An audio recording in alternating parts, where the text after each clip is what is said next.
going to prioritise my career and the business, but not looking at what that's going to cost necessarily.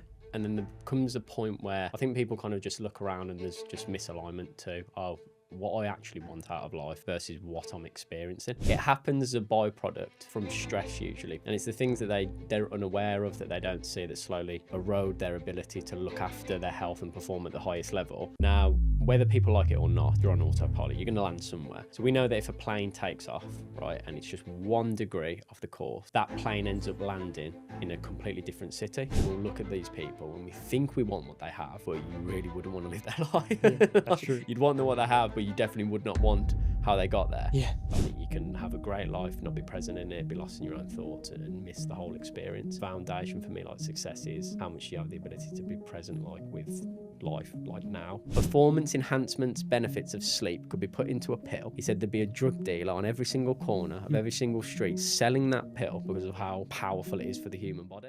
Today we're joined by a high-performance coach who is redefining what it truly means to be healthy in a profession that often demands everything from us.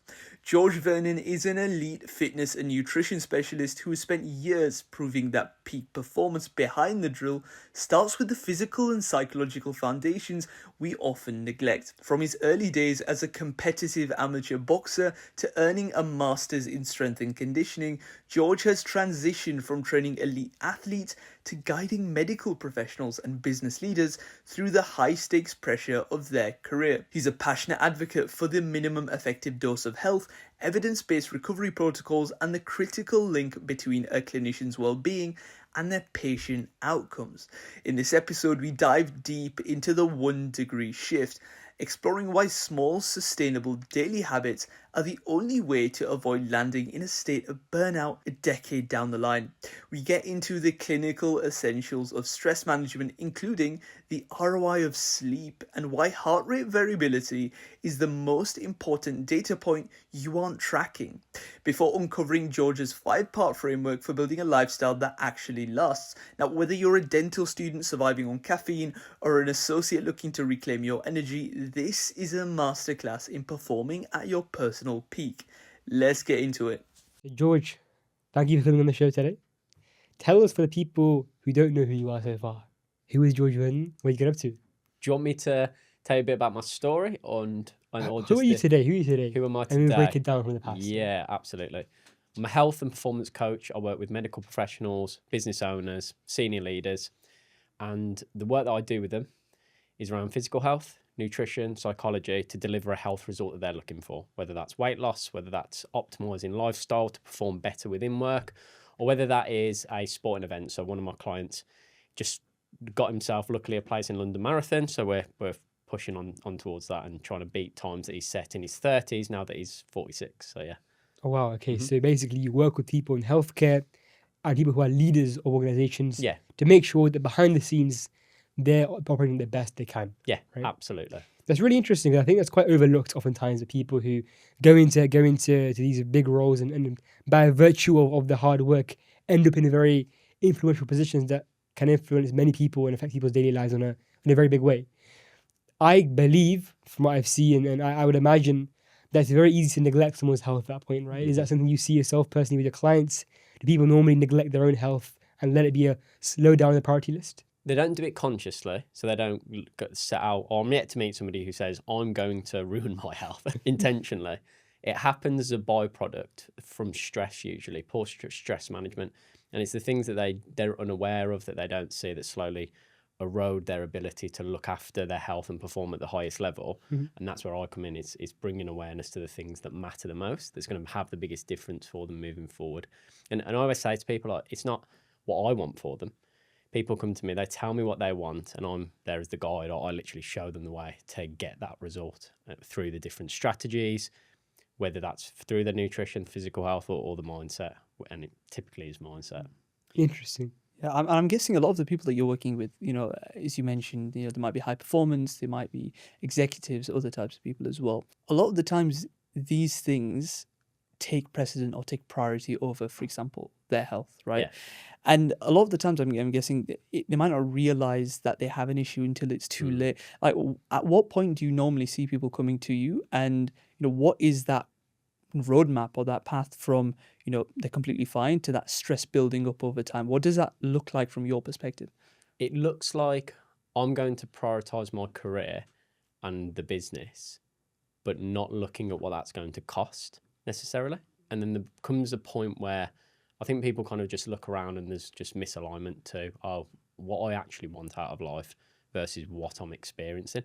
And it's at that point of pain that I need to do something now. I can't keep this going. I can't allow this to continue. So that's when they reach out, and that's when I have the conversation. And the roadmap, it's different for different people.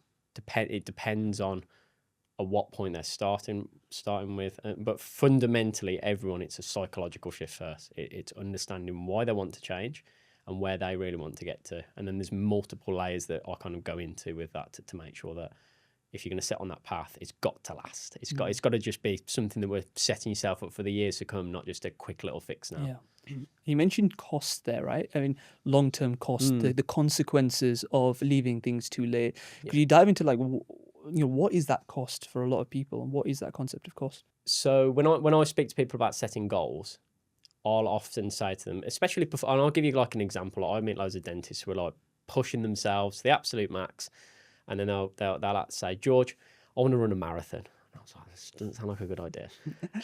And the thing that I get them to look at isn't the upside of the goal that they're chasing. It's actually the cost of what they're looking for. And then we can go into like, right, well, what do you value most? Like what's top of your priority list really now in how you would like things to be? And when people start saying family, my health, living a fulfilled life, growing in business, all these different things, everyone's different. It's then asking the question, is the goal that we're chasing here going to come at the cost of all these things that you value most, or is it going to give you more of what you want? And it's having that awareness there, and instead of just being on autopilot where people think, this is a good idea? It's actually asking deeper questions to get to the root of things. That's really interesting, Nate. You're talking about having a more philosophical and analytical approach, right, to the way you view the world, probably, right? Yeah. What would you say then, George, is good health, and what do you think people overlook as part of that definition? That's a really good question. So that's something I spent a lot of time thinking about. So when people come to me, their definition of health seems to be a link between I want to look better, I want to run quicker, I want to do a high rocks, I want to do a marathon so I can post it on social media, whatever that might be. But when I look at the definition of what health really is, if we break it down, health technically for the human body is the quality of life you have right now, putting aside external things you can't control, but it's the quality of life you have now in terms of your physical and mental state and the quantity of time you have. So it's quality of time and quantity of time, technically, in terms of the healthy human body, both brain and body. So then I get asked people, I mean, I'll ask you both now, like, do you agree? Does that sound about right? Or is there anything in that you disagree with? That's really interesting, because I think the time element, basically, does that not mean that if you're older, you're naturally going to be less healthy? I mean, my question to you would be, what is the weighting like of the quality of life now versus the amount of years you have left? How do they interact with each other? So even if you're older, you could be in a healthier state in terms of stronger, in terms of all these kind of markers that we look at that determine good quality health. So what I'm saying, like at the baseline level, the quality of your experience now, so how much energy you have to experience through your physical and mental state, and then obviously how long you get. There's loads of uncontrollables there, but I'm kind of distilling it down to the thing that you have in your control, which is how you influence your own physical and mental state. Yeah, I think that makes sense. That kind of matches it with what I would say is considered to be healthy. You want to be able to sustain that health for a long period of time, where the time element comes in, but also you want to make sure that where you are now and where you're working towards is also of a certain standard as well. So yeah, that makes sense. Absolutely. And for him, I'd love to hear your perspective on it as well. I think I'd agree. I think and I think also what's suggested from what you're saying is, I mean, you can have a period in your life, especially as we're younger, and a lot of the dentists who are watching, who watch our podcast, a lot of our audience are younger. We're kind of prone to this kind of almost feeling of invincibility at the start. Is where you would make sacrifices in your health, and I speak from myself first and foremost, right? When you're at university, when you're doing, for example, other things, when you're a dentist working in practice, naturally you might think that your health, you can take a step back. But it's that longevity element, right? And how, my question back to you would also be, how have you seen those effects play out over the long term as well. How have you seen that? The habits you set become very, very difficult to break the older you get, because the harder it gets to change. So how you start, you should try to link that with how you kind of want to go on as well. Because if you do this now, and this is what I say, like, be very aware of the patterns you're setting now and where you think those patterns will lead. So that there's always a question I ask people is to just extend the time horizon. If you continue to behave as you do right now, 10 years, 20 years, with your health specifically, like, there's so many things we could look at, but where will that lead? What will happen? And the quicker people start, it's only small little changes that they need to make. They don't have to do like massive things like run a marathon. That's where people go all or nothing. It's either I've got to be in the gym 5 days a week, prepping for a marathon, whatever it is. It can be small little adjustments, but over the long term, that it really stacks up and leads people into a different place. And especially if you are pushing to run businesses, like the business will always operate as well as you can operate, truthfully, especially in the start as you grow in it. So looking after yourself first, it is paramount. And I think a very, very important question comes off of the back of that. And I feel like this is a question that a lot of people will have when it comes to this topic, is that where do we find that balance, right? Because there's all these different priorities and everyone has a set of importance that they give to each priority. Yeah. Where's the balance? Like, where do you find that time to spend on your health, go to the gym, whilst also, for example, you're running a business, you're at university, you're a dentist? Where do you find that? So I can speak to you two and your audience as evidence-based practitioners. So we know that evidence-based practice is what does scientific literature say, what top quality studies, what does an expert who has got experience getting the result that you want, and then what does your specific data say? And when I use all of those things, we look at some basic minimum effective dose of what health should be each week, and then we can build from there. So the minimum effective dose for training, very simply, from the literature as an adult, if you want to live longer and have more energy day to day, is walking 150 minutes a week, doing about 75 minutes of sport, so playing paddle, going for a run, something that gets your heart rate up, and then resistance training, so that could be resistance bands or weightlifting in the gym 1 to 2 times per week. And that should just be the minimum that every single person does, because we just know from the literature that's the minimum effective dose for good health. And then we can build from that. Then we can add things on. And when you speak about balance, I think we need to set that as the minimum standard and then balance things around that, and then look after you first so you can produce in the things that you want to. Because if you're not operating close to your peak, the question then becomes, how much are you actually missing out on? Like, how much are you leaving on the table from not operating at your personal peak? I think that's really interesting, because when we applied dental school, all dentists basically have learned the GDC principles, and I'm sure we become very familiar with them. And GDC principle 1, and I'm sure many people listening are aware, is putting a patient's best interest first. I think there's definitely an angle there of, if you're compromising on your own well-being, are you really doing the best you can for the patients? And as a professional, as a dentist who's serving the needs of the healthcare population's healthcare, is that really up to scratch for it? And I think that's a question we need to ask ourselves more seriously. Yeah, and on that point, it's the conversation around performance, right? It's like, what percentage effectiveness are you working at if you, for example, not getting enough sleep, if you're not getting enough exercise? So could you expand more into the consequences of missing that baseline and also that link to performance?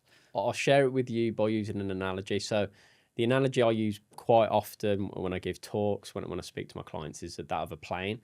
So we know that if a plane takes off, right, and it's just 1 degree off the course, that plane ends up landing in a completely different city. Doesn't look like a lot at the time, looks like a very small amount, but over the course of a journey, it lands in a completely different place. Now, whether people like it or not, you're on autopilot, you're going to land somewhere. And if you don't take conscious control of your physical health, your nutrition, how you're managing your mental health on a daily basis, whether you like it or not, that's going in one direction, either the way you want it to go or the opposite way, where you definitely don't want it to go in terms of performance. And that's what happens. That's what I see. It's those little things like, it's okay, I can miss it. Yeah, it doesn't matter. And it's those small little daily habits that stack up, that when people work with me, and so just to give you an idea of my age range of clients, my youngest is 25, and then the oldest client that I work with is a 63 exec. Across that age range, it's the same in terms of the quicker they fix their habits, the easier it is in the long run. The quicker they get those things into place. And I've just found working with people, the longer those go in for, the harder the beliefs are to break, the harder it is to reset focus. So saying this to an audience of got people who are at uni, like if you can get some sort of a balance now, it's going to serve you for the rest of your career, like massively serve you for the rest of your career. So when you are 40, you don't feel like you're having to restart all over again. Awesome. Off the back of that, then, I understand we're trying to now work towards a strive towards an effective or a competent, long-term, stable practitioner, right? Who can actually service patients, do the work they want to do over a long period of time, sustainably, right? What do you think that looks like? Depends what they're out, and you'll hear me say that quite a lot. Like it always depends on that specific person. Sure. So it depends on what their goal is. So I'll ask you to break that down in terms of the question that you're really asking me. So in terms of a stable practice owner, what do you think that looks like from the practice owners or the actual dentist? I think from a dentist perspective, it means someone who has the energy to see the patient. Because I'm sure as many students and dentists can resonate, dentistry is a fairly taxing career. So you have the energy and drive to be able to see the patients you have. Yeah. And also enough time when you go home to see family and people you care about too. Yeah. I consider that to be a good marker of health, in my opinion. Yeah, absolutely. And that's the biggest thing that people ask me for. It's that they want to be completely present and have the energy to enjoy family life as much as they do absolutely smash it in work. So for that, I have a 5-part framework that I take people through. Really simple. The first one is the psychological side of things. It's getting clear on why do you want to make, even if it's a small change or a big change, why do you want to make that change in the first place? If people don't understand why they're doing something, again, you're on autopilot. You will just act out the stuff that you've always done. Mm-hmm. So we get clear on that. And there's many layers to that. Then the second part, which is the part that from my perspective, everybody misses, is the stress management, the stress to recovery balance. So I'll ask you another question. How important is data for evidence-based decisions? Imperative. Yeah, absolutely. How many people really look at their own health data and actually understand it? Almost no one. And I would argue that human health, is probably the most complex thing we know about in the entire universe. Mm-hmm. And if we've got absolutely zero data whatsoever, we're just playing the game on hard. Like we're making life really difficult. So you'll see that I've got a Whoop on. Mm-hmm. Really simple way of looking at recovery. You look at probably some of the best athletes in the world, they all wear this. And the reason for that is because this device, it gives me feedback on a daily basis. I don't want to get attached to it because it doesn't really represent me, so I don't need to become obsessed with the data, but I've built the skill of using it as a tool. And I look at that data and I know on a daily basis, what are the behaviors and the habits that improve my health and mean that I'm managing my stress to recovery balance better? And what are the things that ruin that and then drive it down? And because I've got an actual feedback mechanism, starting from there makes life easier. I can actually make better decisions for my health without guessing or without following generic influencers' plans or what they think's good for them. So that's the second part, which is stress management. There's multiple layers to that. One of the most other important things is sleep. Like I can't stress. So I'll tell you, I'm going to tell, all right. So based on the fact that your eyes have lit up, I'm going to tell you a little story about this. So during my master's degree, when I was studying, I did a master's degree in strength and conditioning, which was working performance for elite athletes. And we had a performance coach come in to give us a lecture on stress to recovery management for elite athletes. He'd worked with Man City Football Club. He'd worked with UK Athletics. He sat on the board of directors for the Strength and Conditioning Association. And he was sharing with us about how what's really important for stress management. And he was like, it's not massage guns or ice baths like influencers will tell you to get up at 5 a.m. and jump in an ice bath. It's not protein, creatine. All of those things can be helpful. But he was like, if your athletes that we were working with at the time aren't squeezing every ounce they can out of their sleep, they're missing such a massive thing for their cognitive ability, their physical performance, mental ability. And then he then went on to show us a graph, in particular for elite performance, about how for every hour of sleep lost, of how it significantly increased the chance of injury risk and injuries that occurred during the athletes. So that was the first thing. So you're both smiling, so I'm guessing you two sacrifice a lot of sleep. And it depends, different stages of life, it definitely impacts you differently. We know that from the literature. But the thing he told us, which is stuck with me to this day, he was like, if the performance enhancements benefits of sleep could be put into a pill, he said there'd be a drug dealer on every single corner of every single street selling that pill because of how powerful it is for the human body. And the final thing, and then I'll share a couple of habits that will improve your sleep the most, and then I'd like to get your perspective, because you're both smiling at me, because I'm guessing this is like top thing that gets knocked off for you guys. But a little analogy. So we know how important sleep is, right? Sure. And I'm sure you guys have done all-nighters before. So I'm gonna share it with this. I'm sure there's students that are listening to this, that's one of the big things that gets sacrificed for them. But let's just say on average right now, you get 7 hours of sleep every single night in a perfect world. And we go to bed 30 minutes earlier, wake up 30 minutes later. Doesn't seem like a lot. Again, we'll speak about the plane analogy, just a little shift on a daily basis.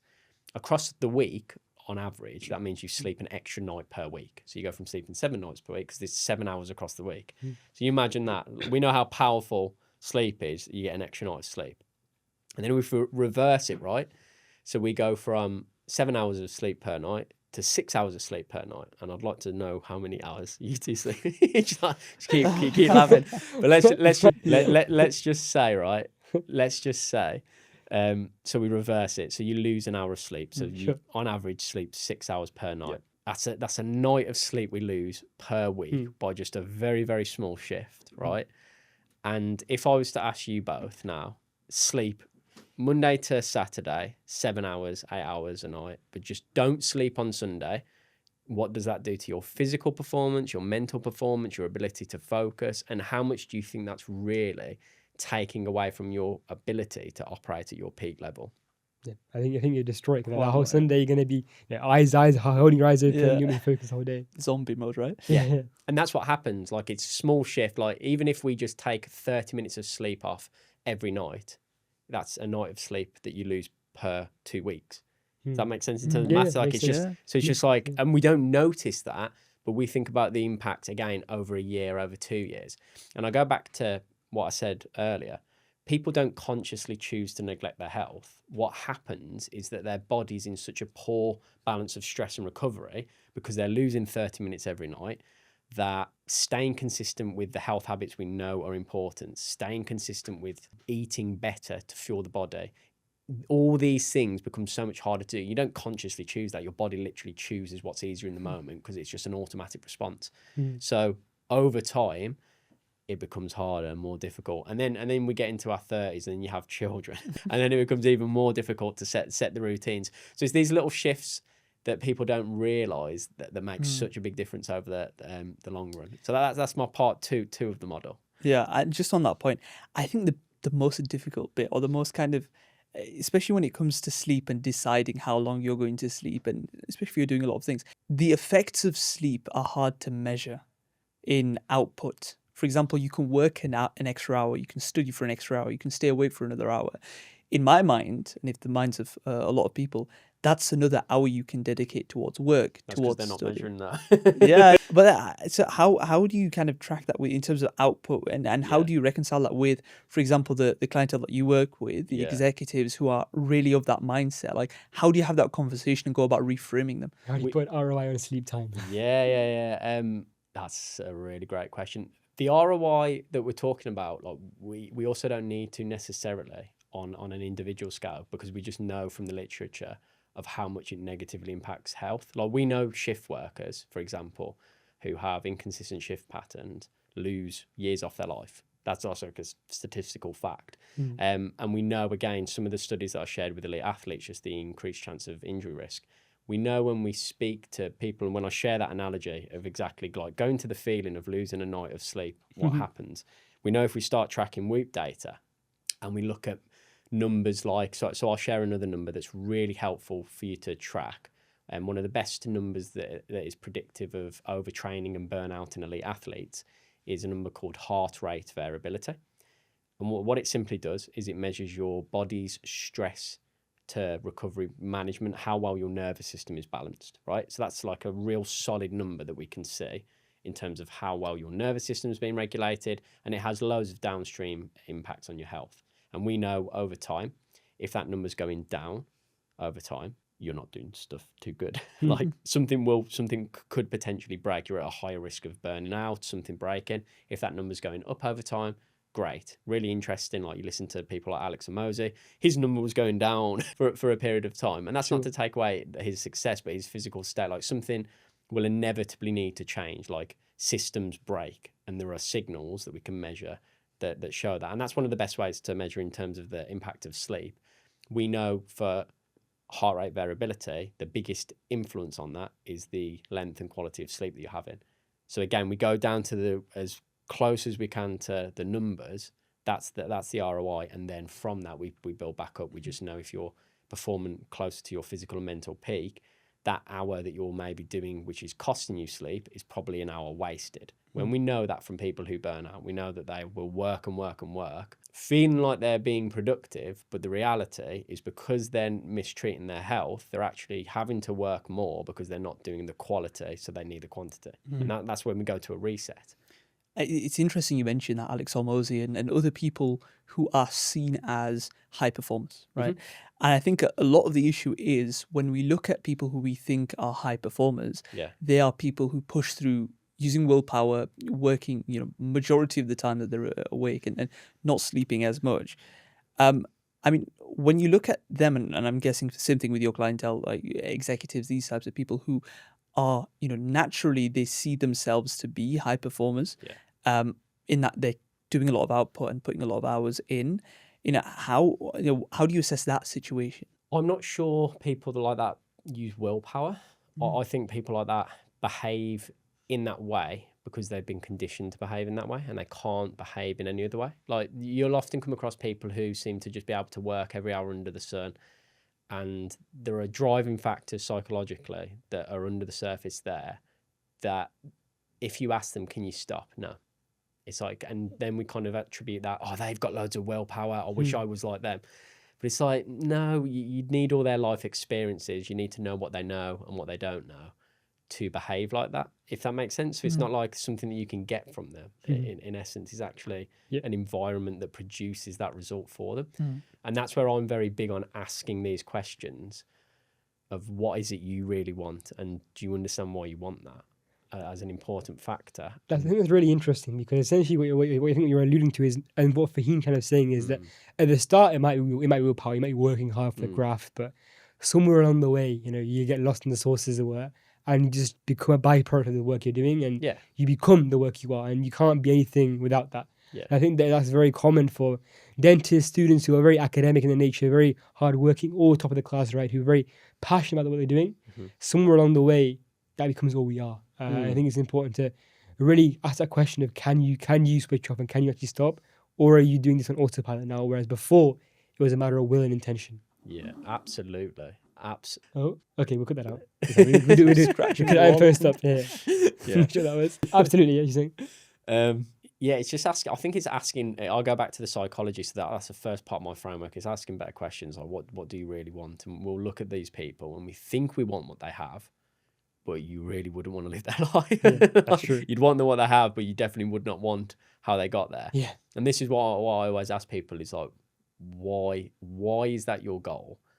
And are you aware of the factors that are driving that? That's a big thing that I ask, like for all the way from dentists to business owners to people who have sold businesses that I work with.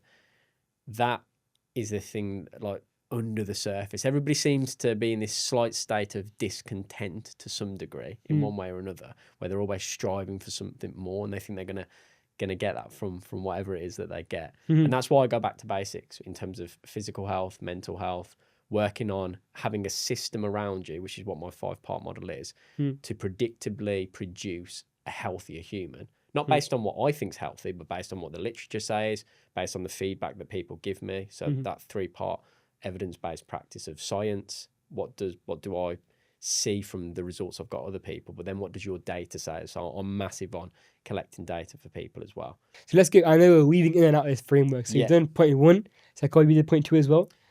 Part 2 is the stress to recovery management, which is what everybody misses. Like they'll think, I want to fix my health. What do I need to do? What do I need to add? And they're already really stressed. I'm going to go and add paddle. I'm going to go and add a half marathon. I'm going to go and add some really intense exercise.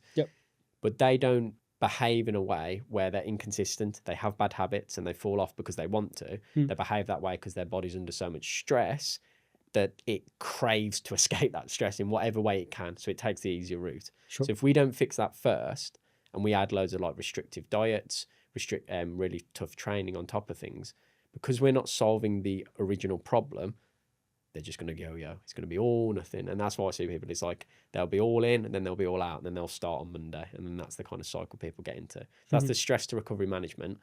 And the next part is the nutrition side of things. So we know how important it is to fuel your body well. I mean, I don't need to tell you guys, tell your viewers that. But most people don't, because it becomes really overwhelming in terms of you've got so many influencers online telling me to do this, telling me to do that. And then you see something, you think, oh, I was eating quite well. But then this guy's come along and told me that I'm going to become horribly ill if I carry on eating this one particular thing. So the framework that I guide people through there, again, it's really simple. I like to teach people how to think with their nutrition. Diets don't work. They work for a little bit, but then you fall off them, go back to what you were doing before. So I like to teach people how to think with their food, because it's a skill you've got for life. And it's a different way of looking at it, where you can always be improving it. Like you can always be improving just a little bit. So you're going to get more energy, better health, better longevity markers, all these kinds of things.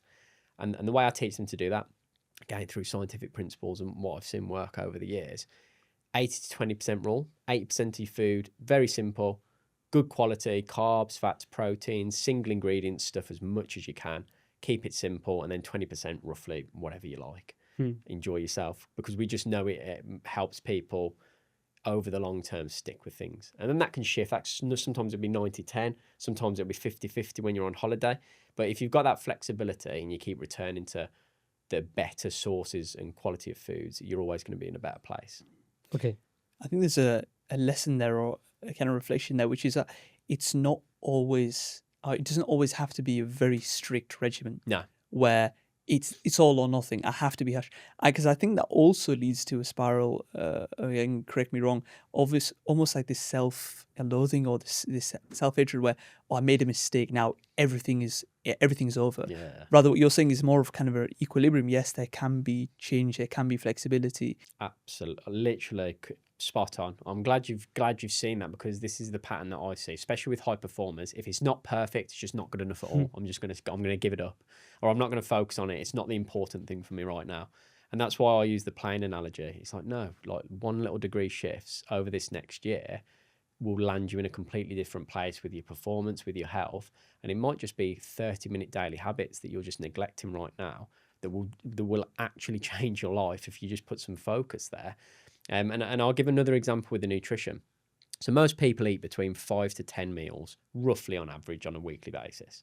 And when people change their nutrition, they'll say, I'm going to go healthy, whatever that means. They will typically start eating it in a completely different way. They'll say, I'm going to change everything, then they get really overwhelmed. So they go to the shops, I don't know what to buy, I don't know how to cook this, and then, I'm just going to do what I was doing before. But what I ask people to do as a really simple shift is, like, even if we focus on one new meal every single month, just one meal where you try and cook it in under 20 minutes and you know the ingredients off by heart over that month, so you know what to get from the shops, so it makes your life really easy. Over the course of the year, you've pretty much got a whole new lifestyle around your food where it hasn't caused you loads of stress because you've had to change absolutely everything you're doing. But over that year, it's built you up into a place where you've probably got way more energy, you feel better, and you can tweak things then. It's not fixed. Like, you can tweak things, you can try and improve things. And if you're having fun doing it, you're definitely going to stick with it long term. Awesome. That's 3 out of 5. Yeah. Let's keep on rattling through them. 4 is the physical health. So training and moving with purpose, according to the science. So I shared the minimum effective dose according to the literature. That's where I'll start people with. I'll go on to speak about how I categorize people with their health, but that's really simple. We want them moving well in the gym, definitely resistance training. We know people live longer because of resistance training. We know they perform better on a daily basis, they have more energy. So inside of a gym, some sort of weights is absolutely paramount. And then the other thing is the cardio. So making sure you're playing I say to people, keep the cardio fun, playing a sport, plenty of walks, listening to a podcast or a book. And then the final bit, so the final part of my framework is then monitor and adjust.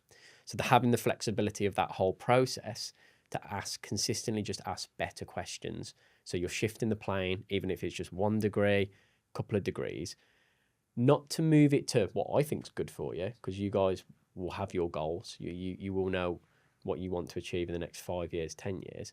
But for you, it's like really asking better questions of like, where do you two want to be, as an example?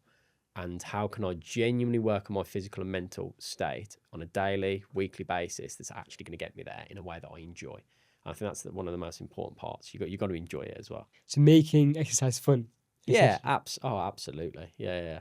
Awesome. And how important do you think that how important do you think it is to have like a regiment or a sequence by which you do these different minimum KPIs, as it were, of fitness? And should you be following a workout regime? Should you just be going to the gym and doing what you want? How important is a plan to that and kind of help out? Yeah, the routine will help you stick with it. It will help it become automatic. We have phases of how we start to adhere to things. We want to get to that automatic unconscious phase of where it's just part of the routine. You know what to do with your food. On a daily basis, you've got simple habits in there like meditation.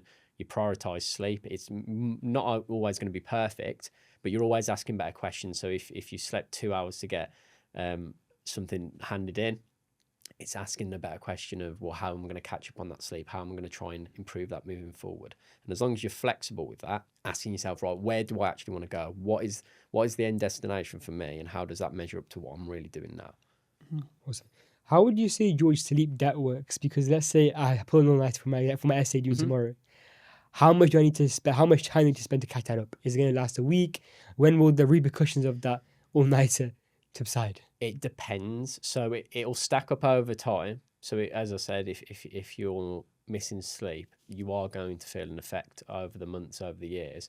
But until you're measuring for yourself, you won't truly know what kind of impact that's having.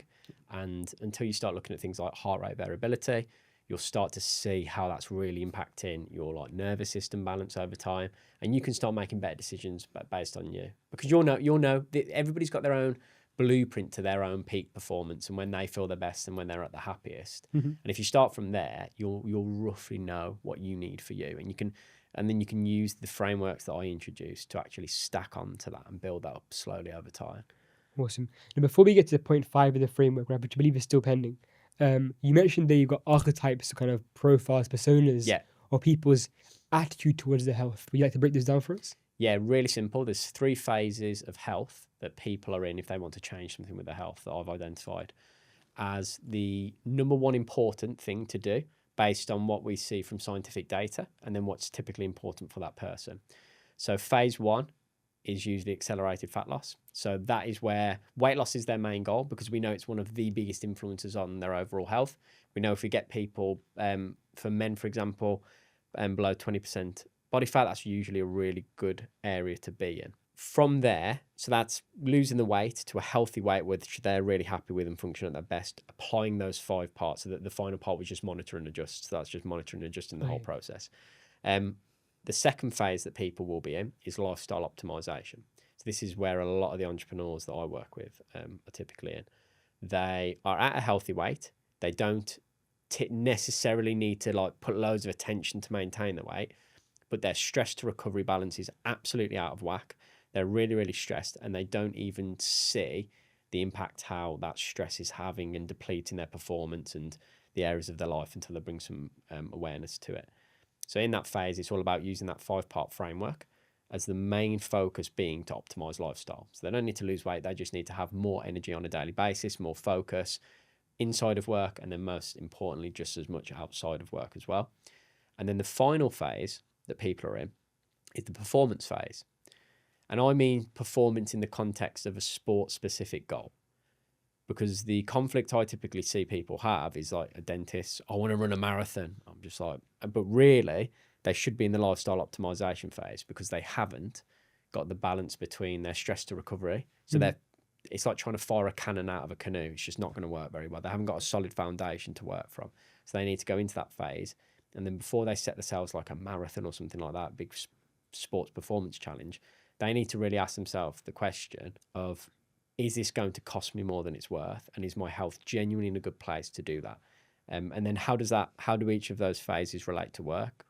Well, we know when people are at the kind of peak of that phase, so they're at the healthy weight, they've balanced their stress to recovery.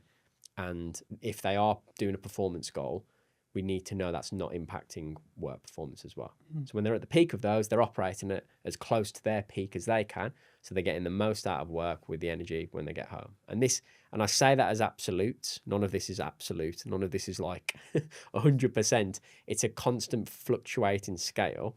But again, if we're asking better questions, we're bringing more awareness to it, it completely changes how people's life experience is. Talk to us about goal setting, because those three kind of things that you mentioned, within each of those you have your goal, and then that might shift along the way, or maybe your goalpost might shift. You might encounter challenges. So how do you approach goal setting? Great question. It's asking the question of what do they really want and why do they really want it. So in the context of a health goal, like what does that look like for that person? What would happen if they don't achieve that in the next couple of years? What will happen if they do achieve that? What positive impact will that have on their life? And I think it's been really flexible with that. So it's just constantly reviewing on a daily basis, on a weekly basis. Is this still what I want? And then the real important thing with goals, achieving goals, is that you technically, and I'll see if you follow me on this, you technically can never achieve a goal in the future, right? And what I mean by that is that the future is just a thought in our mind. We can never visit the future as apart from the present moment, right? So when we set goals, it's not like I want to achieve this X. We can put plans in place, we can put strategies in place.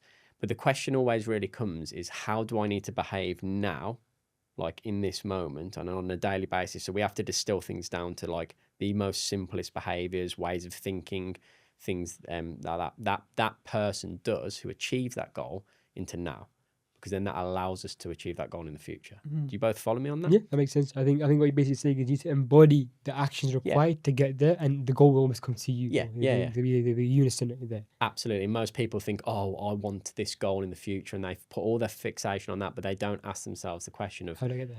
How do I get there, and what does that genuinely look like? What does that person do who has that goal on a daily basis? And most importantly, how do they think? How do they behave? How do they manage their thoughts and emotions? Because if you start from there, the goal comes as a byproduct. It's interesting on that point. Essentially what we're talking about now is more behavior change, and how does someone change as a person, right? How do they change the components of their own being, like themselves? That can both be difficult and scary for someone. And for yourself, I'm assuming it's not the easiest thing to approach a client and try and attempt that. Could you talk to us about that whole behavior change? So you both and I behave predictably as me, based on my life experiences, based on what I know, based on what I don't know, based on the habits that I have on a daily basis. So we can look at behavior as a byproduct from a system of influences. We don't necessarily choose those influences, because all of those influences are far beyond our comprehension of how many things have led us to all be sat in this room right now. Like it's beyond our comprehension. So what I talk to people about long-term behavior change with their health is that's why I have a 5-part model, and that's why I have a system of the way I put that into people's pockets with an app, the coaching calls. I have to create a system around people which creates immersion for them. Because when you immerse yourself in a new way of thinking, behaving on a daily basis, tracking with accountability, with different coaching to move yourself past those limiting beliefs, that's the thing that creates real long-term behavior change and real lifestyle change. It's always immersion. So that's what I create with people, and that's why I've got a system, and it's always going to come. So it can be scary, but that's where you need the system. So part one of my system is the psychology. It's asking the question, like, what's scary about that? And going deeper into that, because when people tend to bring awareness to things, that fear massively reduces, because we fear the unknown, but when we start to understand it a little bit better, it definitely becomes less scary. And what are those limiting beliefs that you see most often for dentists, but also for executives, other people?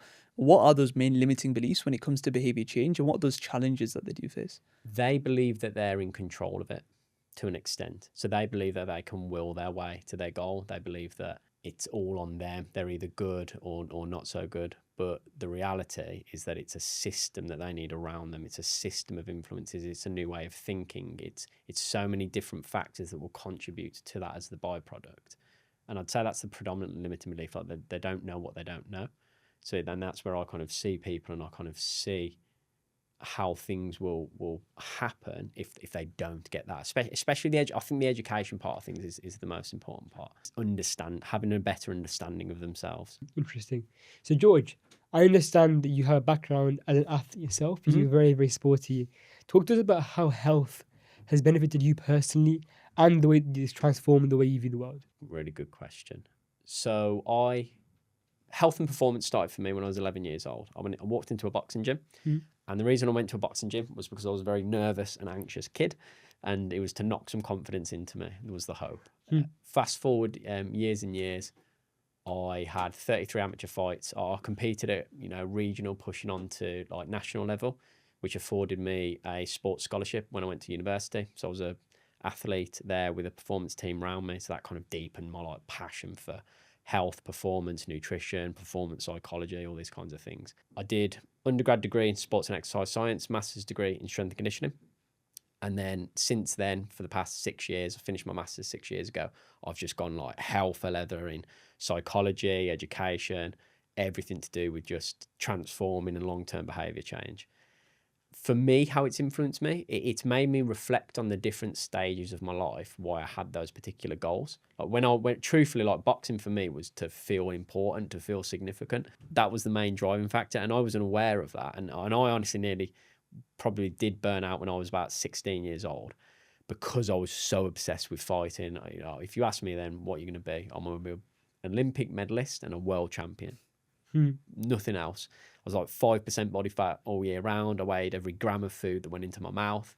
I was training 2 to 3 times a day, 6 days a week. Wow. I was like, like to the extreme, like 6 a.m. runs. Like I was running at 6 a.m. before GCSEs type thing. Like, so like I've been to that extreme. So when we speak about pushing yourself to the absolute max, like that for me was that kind of period. And I reflect back on that, and it's only now that I ask the questions of like, why was I doing that in the first place? So it's changed my perspective in terms of the automatic behaviors I had around my health, which at that time was to push to extremes, to now having such a more balanced view and the way I look at things, which is pretty much one of the reasons my frameworks come. So it's like, if I was to go back and give myself an answer, like this would have been the answer that I was looking for. And then it's the answer that I hear people need when I'm coaching them and when I speak to pretty much anybody around health and performance.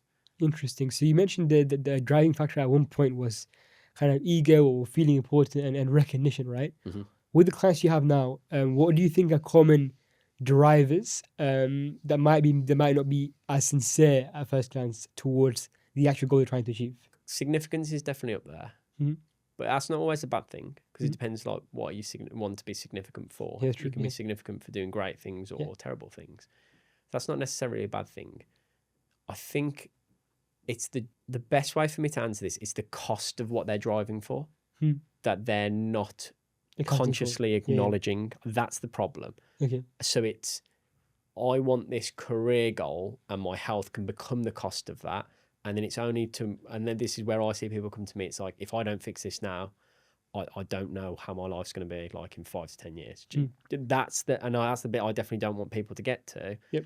And that's the bit that I see people get to because they haven't consciously acknowledged the cost of what things are going to be for them. Okay, understood. You also mentioned a 5-year framework. You want to have monitoring and feedback loop of data, right? Yes. You mentioned Whoop. What other sources of data do you think are important, but also accessible to really track as a young professional? Yeah, so there's so many factors. I mentioned heart rate variability. It's just one of many. Some really good literature on it. Resting heart rate. Whoop gives you VO2 max. Sleep score. Whoop compiles data in a really useful way when it comes to stress to recovery balance, which is why I like it so much. And I just like the way it just gives that data on an easy to see feedback. If we're speaking about weight loss, the simple factors are how much food you're eating, so the calories that you're eating, the steps that you're doing on a weekly basis. They're going to be 2 of the biggest factors that influence things like weight loss. So there's many simple ones. And again, it goes back to my original point. It depends what your goal is. Yeah, sure. Depends what the end outcome always is. And how would you say someone can educate themselves on how to analyze those stats? Because I'm sure calories, steps, many different data points, all look like numbers, right? How do you then derive some meaning and sense from those stats? So that's one of my big mission as part of what I'm doing now. So I'm doing lots of I'm speaking tomorrow at a dental conference. Like I'm one of the big parts that I want to do is that I've spent so many years educating, and it's pulling all those really important bits so I can deliver to people, because I know that, and you'll know this just from some insights, books you've read, those little changes, it genuinely changes someone's life in a year, 2 years time. If they just put a little, it takes like a daily focus, and it'll just be something in the back of the head that goes off. And think, oh, I'm going to start focusing on that. And that's what I'm aiming to do. In terms of where other sources, I mean, it's endless now, isn't it? Like there's no end of information that you can get. I just think the caution I'd want people to have is when they're listening to people speak about health, ask yourself, the framework I give people to, like, as a can I swear? Or you guys know? Let's not swear. Let's not swear, that's Of fine. course. Of course, no, that's fine. As a BS detector, right? Is that evidence-based approach? Is this person who is giving me this health advice, are they an evidence-based practitioner? Are they speaking from scientific literature that isn't cherry-picked? It's like good meta-analysis, like stuff that we know is good data. Do they genuinely have experience getting results either for themselves or for people like me? And then the final bit is, does this relate to my specific data, both objective data and subjective data? And it's really at the center point of those three things is that evidence-based decision making, and that's what medical professionals use. And then you can say, right, is that information that I'm hearing good or not? And most things you can just kind of use common sense. Like when some people are saying, typically when people are going to extremes and then selling something or selling a certain way or getting your attention on social media, like I instantly just kind of go, nah. If they don't have that kind of approach where it's like, it depends, or this works in this, I instantly can hear, nah, they're off the mark there for whatever reason. Sure.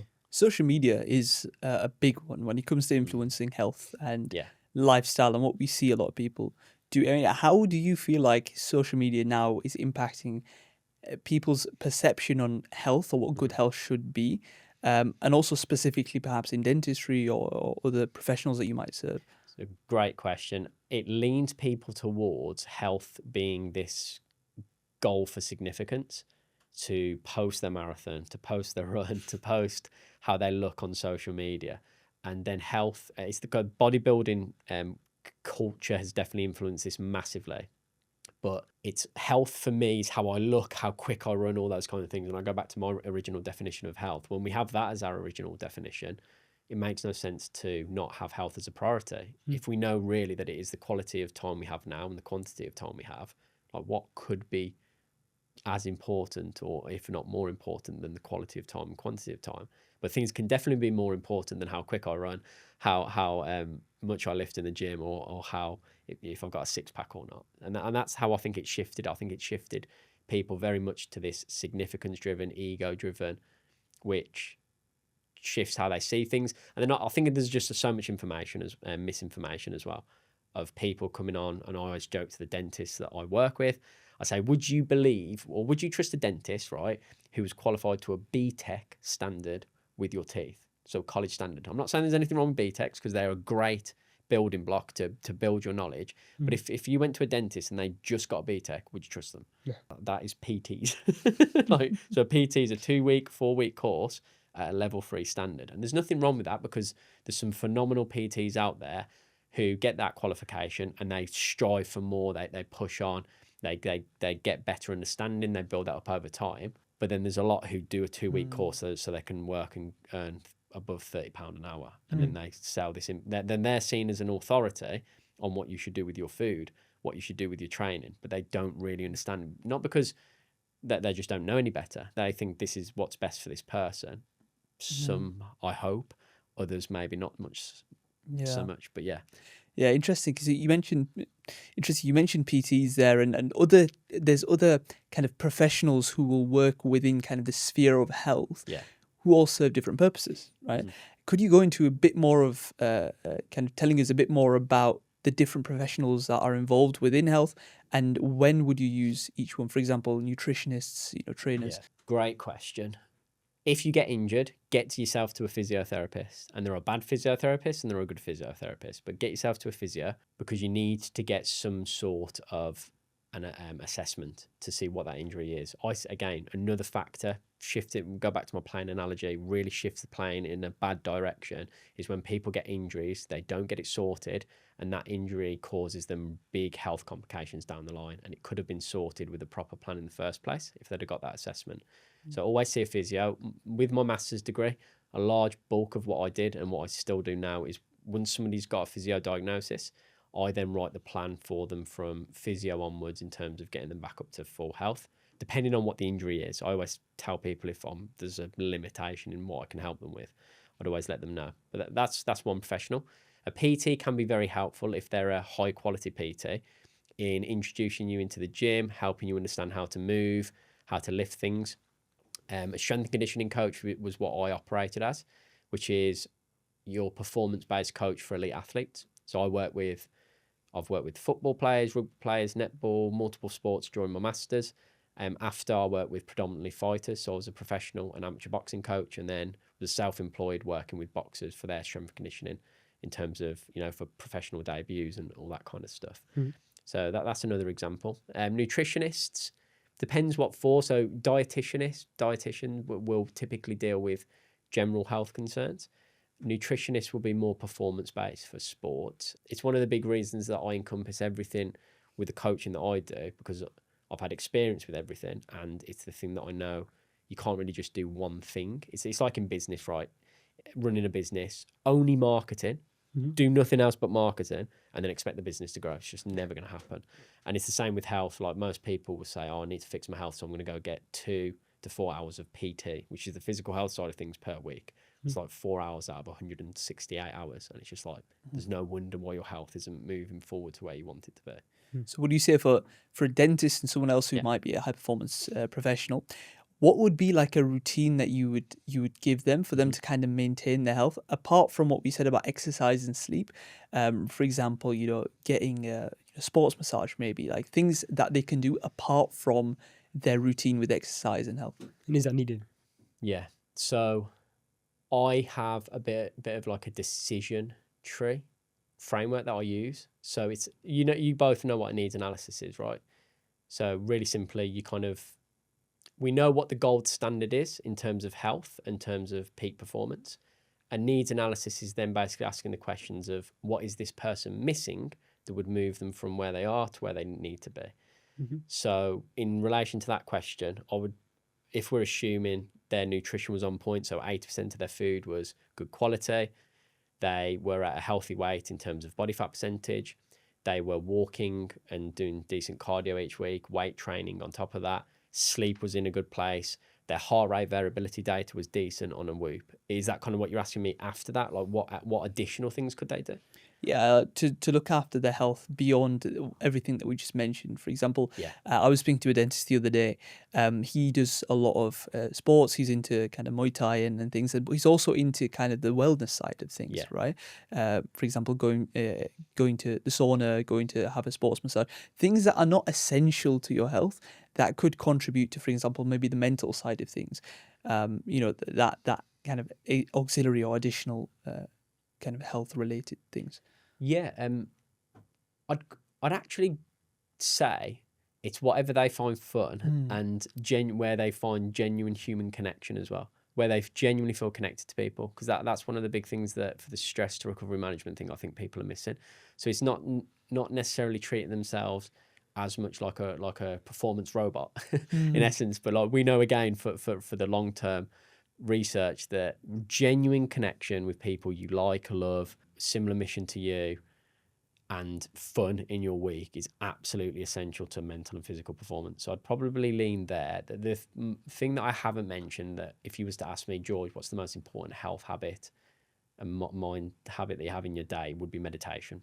I would probably say that's the most important thing I do out of everything I do. Why would you say that? All you have moment to moment is your experience of the present moment and how you manage your thoughts and feelings. If you have nothing in your day which either helps you reflect on that, train that, you're missing a very large part of like health and your whole experience of life, just from my perspective. So we know how important it is to go to the gym to train your body, fuel your body right with the right nutrition. So for me, it's that portion of my day that allows me to manage my thoughts, my feelings, and just how I relate to the present moment. And without that in my day, everything else downstream becomes more difficult. Conversations like this become more difficult because I'm like stuck in my own thoughts, or going to the gym can become more difficult because I start believing the thoughts that pop up that say, you've had a hard day, just don't worry about it, or don't worry about it, have that burger, or whatever that is. I think everything's downstream from how we manage our mind and emotions. And mental clarity is definitely very important. Sounds good. I think we've got some really good insights, George. I think everyone listening, if they're a student or a young dentist, will definitely be getting some more sleep, an extra hour a day to recoup the extra day of sleep. I think that's very, very big takeaway for myself personally. The last question I have that we ask all our guests, George, to round off the episode, and I think you talked a lot about health, but more in a broader sense, personally, how would you define success? What does success mean to you? In one sentence, or can I speak? You can expand. You can kind of a minute. So yeah. At the foundation, I think it's being present. Like, truthfully, I think you can have a great life, not be present in it, be lost in your own thoughts, and miss the whole experience. I think you can also be in terrible times, be completely present with it, and learn a lot and grow a lot. So I think at the foundation for me, like, success is how much you have the ability to be present, like, with life, like now. And then from there, it's genuine connection, like family, time, friends, growth, like in business, helping people, and having fun. I think that for me, it's like encompasses the success. And like growing a successful business is like a priority. But for me, I've definitely decided like that's definitely not going to come at the cost of my health, family time, have time with friends, time doing things like this as well, just having great conversations. Awesome. Thank you so much, George. It has definitely been a great conversation. Really appreciate you coming on. Been a pleasure. Thank you both very much for having me on.